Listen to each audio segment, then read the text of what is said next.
10 দিন পরে বিদায় নেব, কিন্তু সেই দিন এত ছাত্রও পাবো না, স্যাররাও পাবো না। কেন পাবো না? সেদিন হচ্ছে স্যাররা ব্যালট বাক্স নিয়ে নিজের জীবন রক্ষার জন্য এবং ভোট যুদ্ধে তারা অংশগ্রহণ করবে। 11 তারিখে তারা ব্যালট বাক্স নিয়ে বিভিন্ন কেন্দ্রে দৌড়াদৌড়ি করবে। ওই দিন হচ্ছে আমার শেষ কর্মদিবস।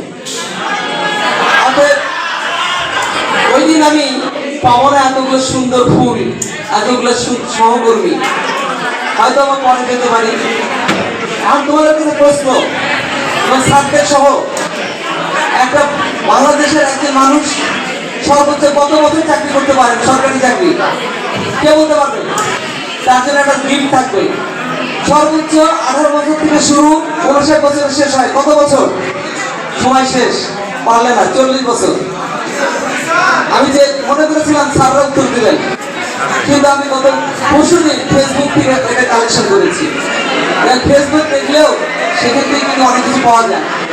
এবার আসি, আমাদের কথাই বলে না আজিজুর রহমান স্বপন স্যার সাকসেসফুল, অবশ্যই আল্লাহর রহমত, কিন্তু আরেকটা লোকের বড় ভূমিকা, একটা মানুষের বড় ভূমিকা আছে, সেটা মিসেস আজিজুর রহমান। উনি যদি সহযোগিতা না করতেন, উনি যদি সার্বিকভাবে না করতেন, তার সন্তান ঢাকা বিশ্ববিদ্যালয়ের মতো ছাত্র হতে পারত না। তিনি এত নির্বিঘ্নে রাজনৈতিক কার্যক্রম, সরকারি কার্যক্রম করতে পারতেন না। অবশ্যই সেলুট আমাদের ভাবিকে, যিনি কিনা সার্বিকভাবে সহযোগিতা করেছে। এবার একটা উক্তি দিয়ে শেষ কথা বলি। পৃথিবীর আয়রন লেডি বলা হয়, তিনি হচ্ছেন মার্গারেট থ্যাচার। তিনি ছিলেন একজন কেমিস্ট। তিনি বলেছিলেন একজন কেমিস্ট প্রধানমন্ত্রী হতে পারে, কিন্তু একজন প্রধানমন্ত্রী কেমিস্ট হতে পারে না।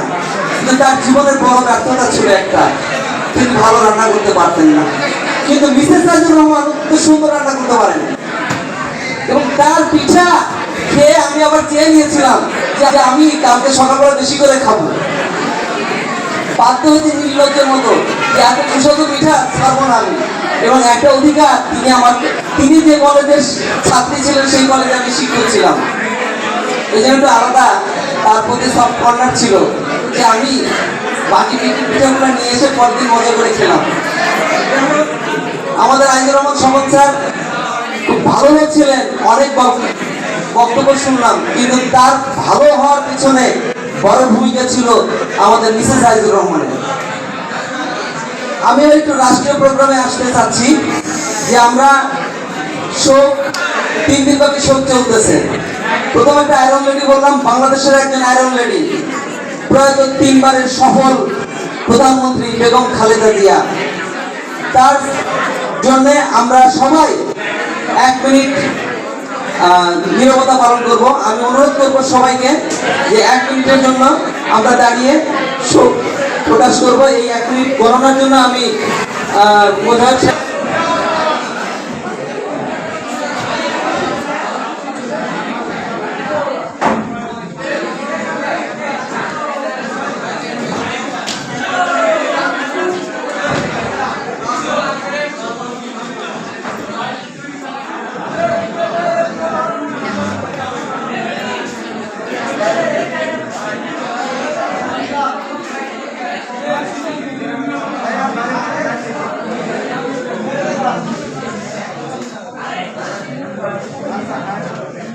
ধন্যবাদ সবাইকে। বসো।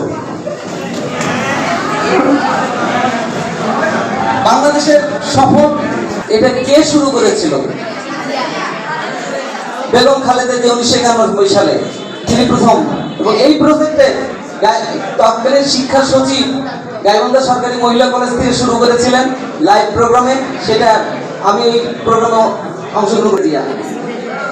এবং এশিয়ান ইমার্জিং টাইগার ইকোনমি এই বিশ্ব ব্যাংক কর্তৃক ঘোষিত হয়েছিল 93 সালে। সেটা হচ্ছে বেগম খালেদা জিয়ার আমলে। প্রশ্ন